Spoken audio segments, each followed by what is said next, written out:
أعوذ بالله من الشيطان الرجيم. بسم الله الرحمن الرحيم.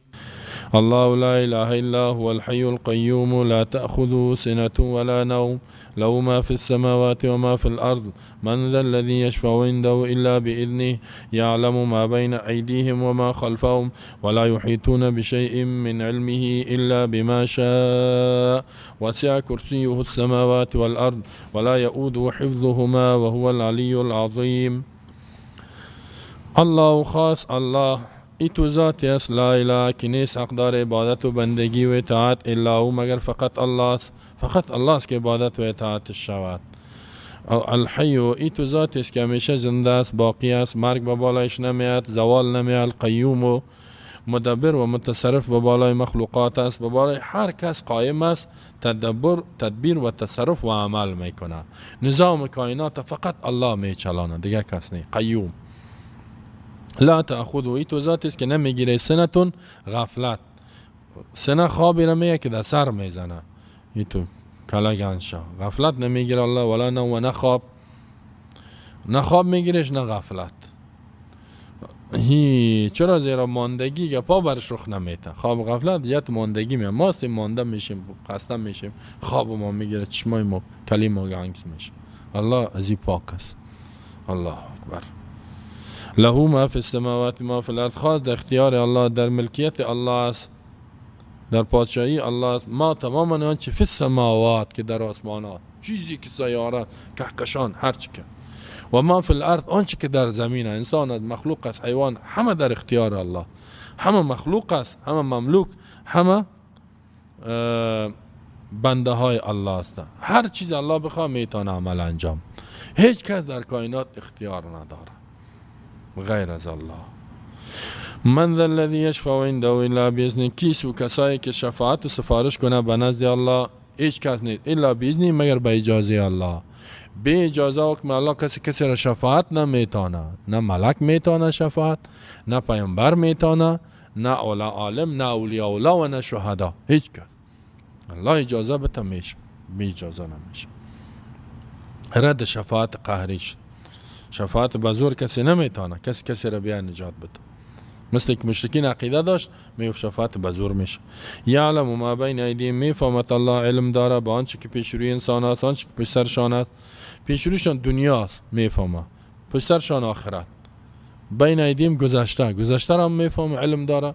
خلفهم آینده را هم آینده را میفهمه هم گذشته را هم فی الحال و هم آخرت. کلش علم مطلق الله داره.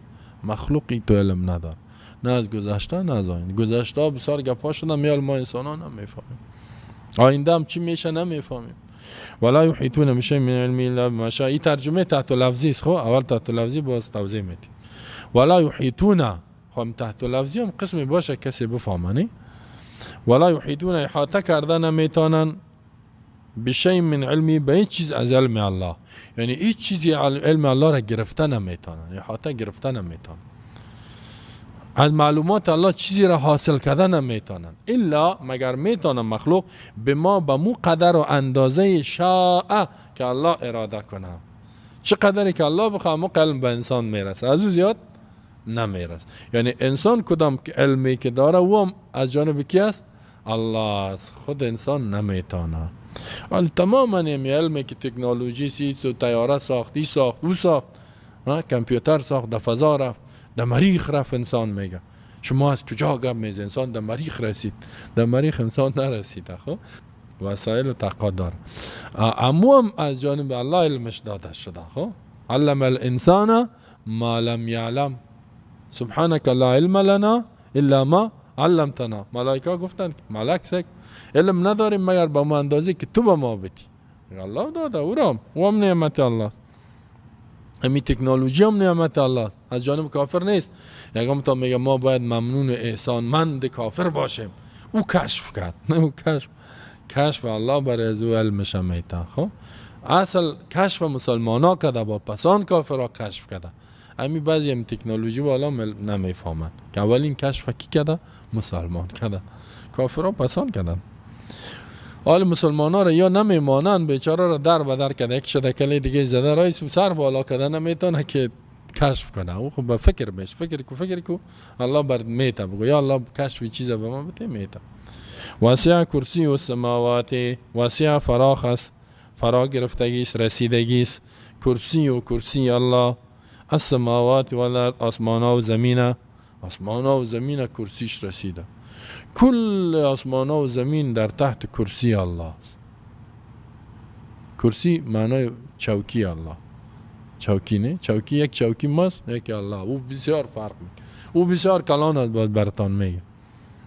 ولا یعوده حفظهما، ولا یعوده مانده نمیکنه الله را، گران تمام نمیشه به بالای الله. حفظهما، حفظ آسمان ها و زمینه، نگهبانی آسمان ها و زمین به بالای الله هیچ گرانی سختی نمیکنه. الله را مانده نمیسازه، سر الله گران تمام نمیشه. حفظ آسمان ها و زمین، همیال آسمان ها را سکو ظاهرا بدون ستون استاد هست، نه به میلیون ها سال شده، صدا میلیون ها سال شده آسمان استاده، هیچ الله مانده نمیشه. ما هستیم که چیز یک بار گران باشه نه یک روز مانده میشیم، آیت میگم خراب شده. و هو العلی العظیم، خاص الله ذاتش علی و بسیار بلند است، بلند با بالای عرش است. الرحمن علی العرش، عرش با بالای 7 آسمان است. ذات الله با بالای عرش علی است، متعال، بلند، تعالی، عظیم است. عظیم بسیار بزرگ است. چقدر بزرگی داره؟ بزرگیش الله میفهمه. لیس کمی، هیچ چیز به اندازه از او نیست، به اندازه الله. یک ذات بزرگ است، کیفیتش خودش میفهمه، و چی مقدار بزرگ است خودش میفهمه. اما بزرگترین ذات، هیچ چیز به اندازه الله به او بزرگی نمیرسه. واقعا این آیت نه، سعی کنین این آیت چی میگن؟ آیت الکرسی دیگه نامش در حدیث اعظم، بزرگترین آیت. سید سورت البقره مفسر، سردار این سورت بقره است. سید آیت، سردار آیت های قرآن است. از این کده آیتی که پر معنا، پر مفهوم، با درجه، با مرتبه نیست، بسیار مرتبه بلند دار. چرا؟ به خاطر که معرفی الله، صفات الله، عظمت الله، قوت الله، توانایی های خالق الله را الله در این معرفی شده. واقعا ایره که من بسیار آیت دوست دارم، بسیار در این توحید است، اوج توحید است. کسی که را به می عقیده بخوانه دیگه، به می عقیده، به معنا، حالا ما زیاد معنام نمیده، یعنی بسیار تفسیر داره، کمی تفسیر میکنیم. به می عقیده و معنا بخواند، الله ایره بسیار درجات میده. حتی بعد میگه به اندازه 3 حصه قرآن ثواب بشه. 3 دفعه بخوانی گویا کل قرآن.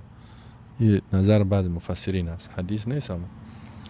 و در حفاظت خو کسی شب ایره میخوانه، حدیث بخاری است، میگه الله ایره شر شیاطین حفاظت میکنه تا صبح، از شر هر چیز حفاظتش میکنه. با معقیده بخوانه و این زیاد بخوانه، الله شر کافرها و ظالمان حفاظتش میکنه. خب بعد نماز فرض حدیث صحیح میاد کسی را بخواند با عقیده، نماز هم یعنی عمل هم کنه، بازی را بخوانه و با ما عقیده ادامه بده، الله ایره فاصله در بین ازی و جنت مرگش میمانه، مستحق جنت میشه. مرگ نباشه سیده جنت میره، یعنی نعمتای جنت حاصل میکنه. کسی که را زیاد میخواند، الله ایره شر جنیات، شر ساحرا، جادوگرا، ظالما، کافرا حفاظت میکنه. بنان این آیت را ما و شما حفظ کنیم، بار بار بخوانیم. بعضی آیت الکرسی نه تو یک چیزه که یک ورق تو یک صفحه در جیب خود میمال، ولی چی میکنی؟ یادش کو، معنایش یاد بگی، یا بالای سر خود در تاقچه ماندگیست، یا دو چیزا که نشته میکنن، نه دو تابلوها که هست، نه در بغلای دیوال میزن، نه حفظش کو، معنایش یاد بگی، عقیده بکو، عقیده تا به می محکم بساز. بنان در فضایلش خو بسیار ارتباط ازی با ما قبل چیز انفاق گفت، باز توحید گفت. چی ارتباط داره؟ مال تا مصرف کو، باز مسئله توحید، یعنی اگر مال مصرف میکنی به می خاطر بکنی، به خاطر توحید هدفیست. انبیا که قتال کردن، کفر ایمان به می، توحید وحدانیت الله را به می صفات شناختن توحیده، غیر ازی کفره. جنگ هم که میاد به می خاطر میاد. خب قتال هم میکنیم به می خاطر، مال هم مصرف میکنیم به می خاطر، عبادت هم میکنیم به خاطر الله باشه. پس یک ارتباط بسیار قوی است. الله لا اله الله، این نامی است که سر دیگه کس الله گفته نمیتونه. الله به معنای معبود برحق، ذاتی که جمع کننده کل صفات کماله. هر صفت مثلا قدرت، علم، سمع، بصر نه، به درجه کمالش به الله مختصه، مخلوق نداره و صفت. الله که دارای صفات کمال است، این مبتدا است. لا اله الا هو خبرش. این تو ذاتی است که لا اله نیست حقدار عبادت، معبود برحق عبادت شوه، رکوع شوه و سجده شوه، نماز، حج، نذر، زکات، خوف، محبت، ترس، رجا، می عبادت های قلبی، بدنی، زبانی نه ذکر شوه. الا هو، مگر فقط الله. عبادت کلش مختص به او است، این مستحق عبادت است. اگر کسی میره بت عبادت میکنه، آفتاب، مهتاب، ملائکه را، انبیا را، مولویا را، پیرا را، این شرک میکنن یا کفر میکنن. حقدار عبادت اونا نیست. توحید الوهیت یا توحید عبادت بسیار مهمه. به می خاطر الله در قرآن ما و شما را میگه که یک قسم عبادت کنین که ایاک نعبد و ایاک نستعین، فقط تو را عبادت میکنیم یا الله. غیر از ذات تو دیگه ذات رکوع سجده نمیکنیم، از دیگه کس در مافوق اسباب نمیترسیم، به دیگه کس امید نمی داشته باشیم، هیچ کسی را به اندازه تو دوست نمی داشته باشیم. جان خود به خاطر دیگه کس قربان نمیکنیم، فقط به خاطر تو میکنیم. مال خود فقط به خاطر تو قربان میکنیم. امی قسم دعوت که میتیم به خاطر تو میتیم، اصلاحات به خاطر تو میاریم، جامعه را به خاطر تو جور میکنیم، وطن را به خاطر تو جور میکنیم، آبادی را فقط به خاطر تو میکنیم، مسجد هم به خاطر تو جور میکنیم، مرکز هم به خاطر تو جور میکنیم. کل عملت به خاطر الله باشه. صدقه میکنیم و غیره به خاطر تو. اگر به خاطر الله نباشه هیچ چیز. انما نطعمکم لوجه الله. نماز به خاطر تو میخوانیم، اگر نماز به خاطر مردم بود فویل للمصلین، هلاکت به اون نماز گزار. الذين هم عن صلاتهم ساهون الذين هم يراؤون. کسی که به خاطر مردم نماز میخوانه هلاک باد. به خاطر مردم حج میره که مردم مرا حاجی بگوه هلاک باد. به خاطر مردم مال میته هلاک باد. به خاطر مردم قتال میکنه هلاک شاه. به خاطر مردم دعوت میته امامتی میکنه هلاک باد. ولی بعضیا به خاطر مردم خفه نشه، مردم ما را خوب بگویه، مردم ما را ای بگویه، افتخارات مردمی، افتخارات تاریخی، به خاطر شهرت مشهور شوم. این کلش کل از این چی است؟ هبا منصورا. عمل چی می ایچ گناه شرک است، تا شرک اصغر است.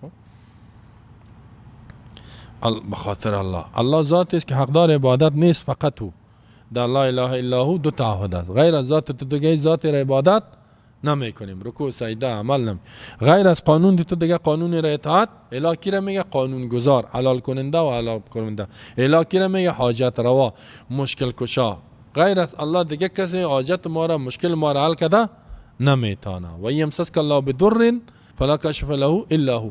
مرض مصیبت هم از جانب الله است، کشفش هم دور کردنش هم از جانب کی است؟ الله میکنه، کسی دیگه نمیتونه. و یمسسک بخیر فهو علی کل شیء قدیر. بسیار آیات. پس غیر نیست حقدار عبادت غیر از الله، حقدار قانونگذاری در زندگی ما حلال و حرام کردن غیر از الله دیگه کسی نیست. حاجت روا مشکل کشا کسی نیست الا هو، مگر فقط الله. پس ما می یا الله فقط تو عبادت. کسی کلمه خوانه لا اله الا الله یا اشهد ان لا اله الا الله، شد این معنا یا الله غیر از ذات تو دیگه کسی را عبادت نمیکنیم، غیر از قانون تو دیگه کسی را اطاعت نمیکنیم. اطاعت مطلق فقط از الله. زنده باد مرده باد والا ما نمیشیم به ناحق. به حق کسی که به خاطر دین تو نظام تو را میگه زنده باد اسلام، میگیم بله. الله لا اله الا هو. به می خاطر پیامبر میگه که افضل ذکر کلمت لا اله الا الله، لا اله الا الله. کسی صبح شام میگه 100 بار بگه لا اله الا الله، لا اله الا الله وحده لا شریک له، له الملك و له الحمد و هو على كل شيء قدیر. هزاران ثواب میته، هزاران درجه ش بالا، هزاران گناهش محو میکنه و از شیاطین انس و جن الله حفاظتش میکنه. شیاطین الله لا اله بسیار کلمه مهمه.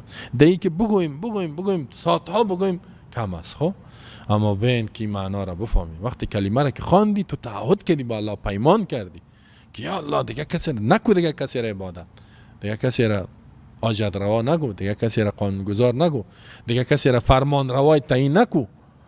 تو کلمه خواندی با الله تعهد داری. این نیست که مردم کلمه را نمیفهمن. مسلمان است یا چه قسم لا اله الا الله چه معنی الله؟ ما چه معنی الله لا اله الا هو.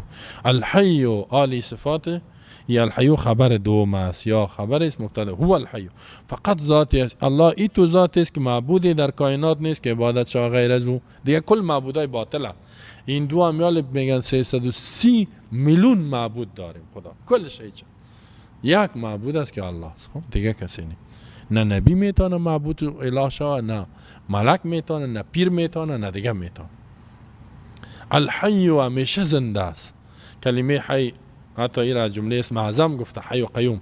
در سوره آل عمران الف لام میم الله لا اله الا هو حی القیوم. در سوره طه فتوکل علی الحی الذی لا یموت. و همین قسم در سوره فرقان در مختلف آیات ها آمده. الحی ذاتی است که همیشه زنده است، باقی است، زوال با بالایش نمیاد. الله خودش میگه فتوکل علی الحی الذی لا یموت، اعتماد بکن، مدد بخوا به او ذاتی که همیشه زنده است، مرگ با بالایش نمیاد. ما و شما میمریم. استاد مرد، نه استاد مبشر مسلمیار، استاد فیض محمد، مولای سیف فلانی، چه قاینه با مرگ آمد؟ نه، کل ما و شما میمریم. کل نفس ذائقه الموت. مرگ پس و پیش است. او پیش مرد، ما بعدش.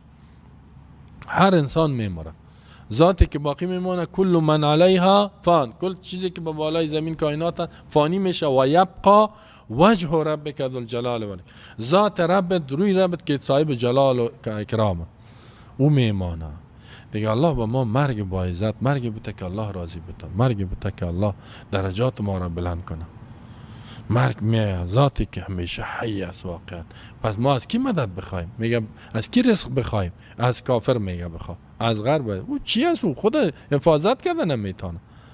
از کسی بخوایم که همیشه زنده است. القیوم، قیوم بسیار معانی داره. مهمترینشی که بعضی صحابه میگه که با بالای هر انسان قائم است. افمن هو قائم علی کل نفس، نیت آمده. قیوم به معنی مدبر، متصرف، یعنی تنظیم میکنه، پلان گذاری و عمل میکنه. امیال آفتاب نه، مهتاب. این میایه به دنیا، او میمره، او مریض میشه، او صحتیاب میشه، او را رزق زیاد میشه، و کمی کارا را کی میکنه؟ الله میکنه. یعنی القیوم مدبر متصرف در کائنات یک ذات است که الله، دیگه کس نیست. حالا این رد از بالای مشرکین که میگفتن امیلات و منات و عزا 360 خدا یوم متصرفه، یوم کار میکنه. از یا اولاد بخواین، مرض تان شفا بخواین، چشم دردی از پای دردی، باد از فلج از چی از یا بخواین. این دعا از این بتای خدا میخواد. بعضی از ملائکه میخوان، بعضی از آفتاب، مهتاب، ستاره، بعضی هم از پیرای خدا میخوان. پیر زنده میگه این به من شفا میده. پیرایی که مرده از اون میخواه. صوفیای گمراه، یک دو نوع صوفی داریم. یک خوب صوفی داریم، آدمی عقیدهش خوب از قرآن از حدیث، نامش صوفیه، در یک طریقه است. خب یکی بد داریم. صوفیای خوب ما بد نمیگه، من بدشه. او میگه در دنیا، میگه اقطاب اغوا، قطب میگه دنیا را میچه، غوث میچلانه، غوث الاعظم شاه عبدالقادر جیلانی ها. حتی بعضی باز میگه او فلانی به مددم برس. یا پیر یا پیر یا پیر، نه پیرش مرده، از کو خطا بخوره میگه یا پیر یا فلان.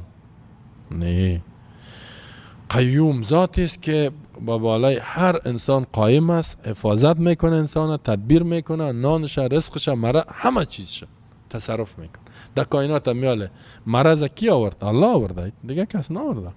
کی پس میبرش؟ الله می. کرونا نه، طوفان و سیلاب کی میاره؟ الله. خوشحالی و قطعی را کی میاره؟ الله. او خانم بر تو کی پیدا میکنه؟ الله. اولاد کی میته؟ الله میته. مرض کی میاره؟ الله. پس کس کی شفا میته؟ الله. کلش آیات پر است. نخوندیم و یمسسک الله بدر فلا کشف الله الا و یمسسک بخیر فهو الله کل شیء قدیر. به می خاطر در حدیث میامه که صبح شام کسی بگه یا حی یا قیوم برحمتک استغیث اصلح لی شانی کله ولا تکلنی الی نفسی طرفت عین، الله را حفاظت میکنه. ای ذاتی که همیشه زنده است، مدبر است، دیگه کس نیست. برحمت تو فریاد میکن، تو مرا نجات بده، تو مرا حفاظت کن، تو قلب ما به ایمان قوی کن. الحی و القیوم واقعا باقی است، دائم است. لا تأخذه سنة ولا نوم. دیگه این صفات سلبیش است. ثبوتیش همی بود که غیر از الله دیگه معبود نیست. الله ذاتش که همیشه زنده است. الله ذاتش که تدبر تصفر همه نعمت ها را میته و میگیره. حالا میگه نمیگیره سنه. سنه میگه همون غفلت است که انسان مانده و چی میشه؟ در سر میه. خب غفلتی که در سر میه. خوابت که میگیره نه، اول در سر میزنه، ای تو میشه یکمی مو میمون. با نواز چی را میگه؟ که در چشم میده، چشم ای تو میشه. نواز چی را میگه؟ و انزل علیکم النعاس، الله میگه امانت تو میشه. سینه است که گنگ شدی، خب فکر دیگه جای میره. الله می گنگسی هم نمیگیرش، غفلتی که در سر میزنن. نعاس هم نمیگه، ولا نوم و نه خواب.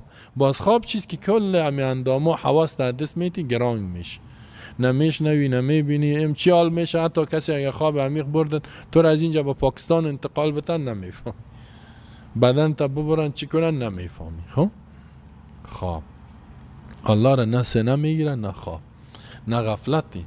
ما هستیم که به ما سستی میادیم. الله سبحان الله پاک است الله از غفلت، از خواب، از گرانگی، از ماندگی.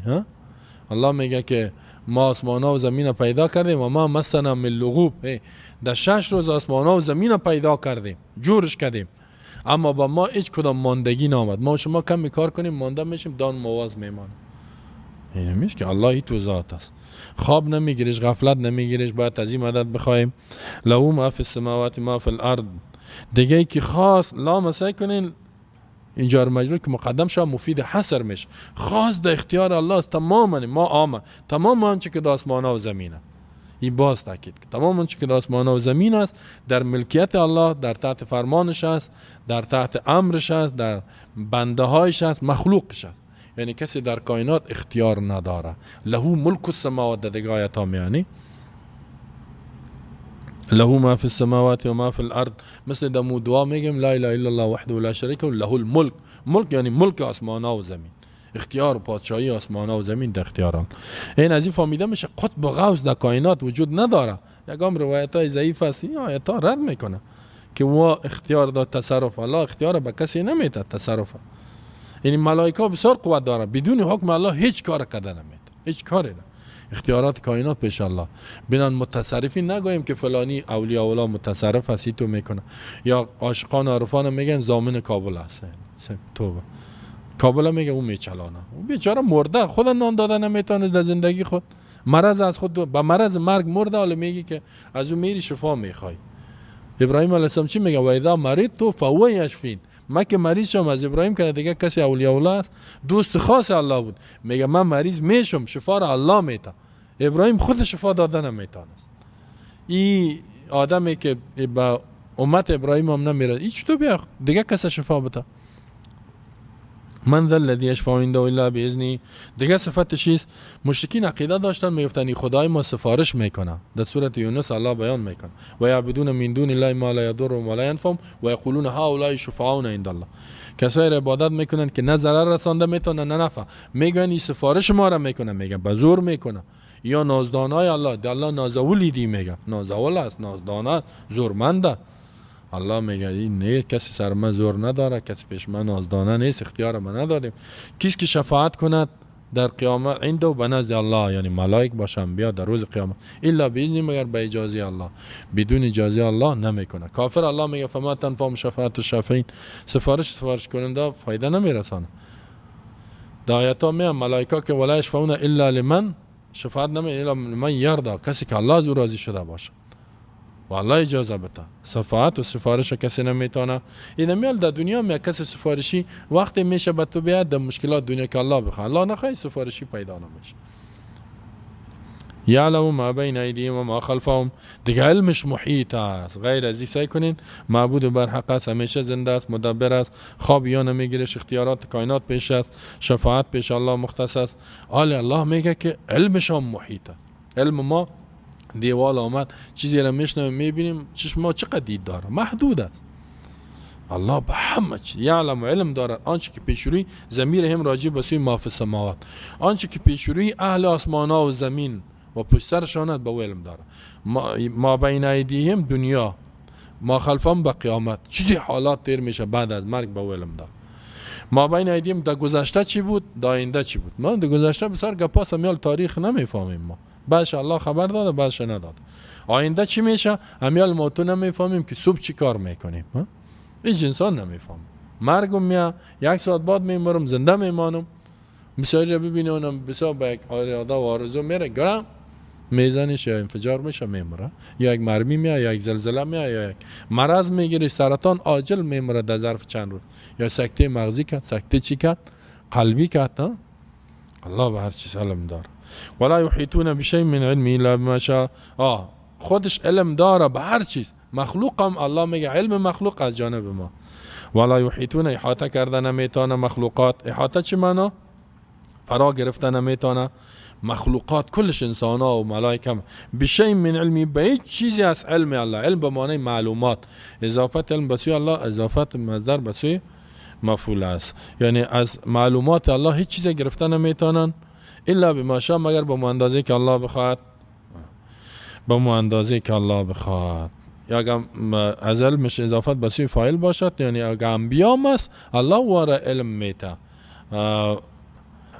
به اندازه که به انبیا معلومات میته. مقام انبیا علم، یعنی عالم الغیب فقط الله است، مخلوقات نیست. خاطر پیامبر صلی الله علیه و میگه دعا کو قل رب زدنی علما، ای رب علم مرا زیاد. ما شما بگیم یا رب به ما علم بده، از الله علم بخوایم، از الله همه نعمت بخوایم. وسع کرسی و السماوات و الارض، وسع فرا گرفته، رسیدگی است کرسی از این آسمان ها و زمین. چه معنا؟ کل آسمان ها و زمین در تحت کرسی الله. کرسی الله آسمان ها و زمین دو گنجا. کرسی الله کلان. کرسی چی را میگه؟ صحیح بعضی مرفوع میگه، بعضی موقوف. صحیح موقوف از عبدالله ابن عباس رئیس مفسرین، شاگرد مکتب نبوت پیامبر، میگه کرسی الله موضع قدمینش است. ده الله قدم داره، دو قدم، خب قدمین، مکان قدمینش کرسی است. و این کرسی کلان در حدیث میگه 7 آسمانه که جمع کنی مثل که 7 دانه روپیه گیره در یک دشت پرتی. کرسی الله. باز کرسی که تو آسمانا در برابر عرش الله این قدر کوچک است، مثل که یک حلقه دسته در یک دشت میپرتی. این عرش ذات الله باید با بالای عرش است. الرحمن العرش استوى. یه عقیده امام ابو حنیفه رحمت الله علیه بود. کرسی الله تعالی را فرا گرفتگی است. کرسیش آسمان ها و زمین در تحت کرسی الله است. به ای تو الله ذات عظیم. الله اکبر کبیرا، الله اکبر کبیرا. قد از الله بده، عظمت الله را بفهمیم.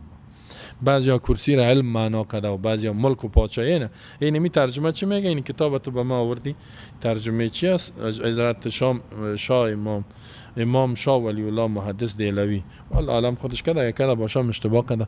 چی میگه؟ فرا گرفتگی است پادشاهی و آسمان و زمین. پادشاهی کرسی چوکی را میگن، خب در لغویش. اما کیفیت کرسی الله را خودش میفهم. معنای لغویش واضحه، معنای لغویش واضحه که چوکی الله.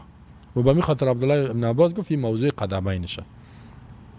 کرسی الله آسمان ها و زمین فرا گرفت. الله قدمین، ید، وجه داره. امام ابو حنیفه رحمت الله علیه میگه در فقه اکبر، نه له ید و وجه و نفس. الله ید داره، نفس داره، وجه داره. ولا نؤول، ما تعویل نمیکنیم، تغییر نمیکنیم. کما یؤول اهل القدر والاعتزال، مثل قدریه و معتزله میگه که صفات الله را تغییر میده. هدف از کرسیش عرشش پادشاهی است، هدف از دستش قدرتش است، هدف از قدمش تواناییش. یه پاره و از پیش خود میگه هر صفتی که الله بر خود ثابت کرده ما ایمان داریم. اما صفات الله لیس کمثلی شیء، هیچ چیز به الله به صفات الله نمیرسه و هیچ صفت الله را به مخلوق داده نمیتونه. این عقیده توحید در اسماء و صفات میگن. رسیدگی است کرسی الله آسمان ها و زمین. الله اکبر. ولا یعوده، عاد یعوده به معنای مانده شدن و خسته شدن و گران شدن. ولا یعوده حفظهما، وزمین نمیشود، گران نمیشود به بالای الله. حفظ آسمان و زمین گران تمام نمیشه به بالای نگهبانی. هما آسمان و زمین، کائنات حفاظتش به بالای الله هیچ وزمینی و هیچ گرانگی و هیچ سخت تمام نمیشه و نه الله را مانده میسازه. از این فهمیده میشه که صورت حفاظت میگه. ولا یعود حفظهما را زیاد بگوی، الله تو را حفاظت میکنه. وقتی که آسمان و زمین الله با میلیونات سال حفاظت کرد، اگه موت را بخواه چه حفاظت موت چی است؟ ما من دابت الا واخذ بناصیت، هیچ زی روح نیست که حرکت بجنبه مگر موی پیشانیش پیش الله، در اختیار الله. اگر الله تو را بخواه حفاظت کنه، اما کسی ارادی ضرر به تو رسانده نمیتونه. اگر اراده کرد نمیتونه برسانه. الله تو را حفاظت میکنه. و هو العلی، دیگه خاص الله ذات علی و بسیار بلند مرتبه. در صفت الله آمده کبیر المتعال، نه بلند، تعالی 4 بار تعالی الله و اما یصفون. تعالی بسیار بلنده، علی است. و هو العلی، بلند است، فوق است. چقدر بلنده؟ الرحمن العرش، به بالای عرش است. اینقدر بلنده. صفاتشان بلند است، ذاتشان بلند است، عظیم بزرگ است ذاتشان. چقدر بزرگه؟ کیف ما یلیق فیش، لیس کمثلش، هیچ به مانندش نیست. چقدر بزرگ ذات، صفاتشان بزرگ است، ذاتشان بزرگ است. کیفیت بزرگیش که چقدر باشه او را ما نمیفهمیم، الله میفهم. لیس کمثل شیء، هیچ چیز مانندش نیست. ولم یکن له کفوا، نیست برای کف هم مانند هم مثل احدون، هیچ کس مثال نداره. حالا میگه مثال شه، بگه الله مثال نداره. فلا تضربوا لله الامثال، الله میگه بر من مثال بیان نکنید، من مثال ندارم. اگه مثال میداشت میگفتیم. مخلوق مثال داره، الله مثال نداره، ذات بی مثاله. یا الله ما را حفاظت کو و می عقیده و می توحید که تو راضی باشی از دنیا ببر و به می دین و ایمان ثابت قدم بدار. و صلی الله علی نبینا.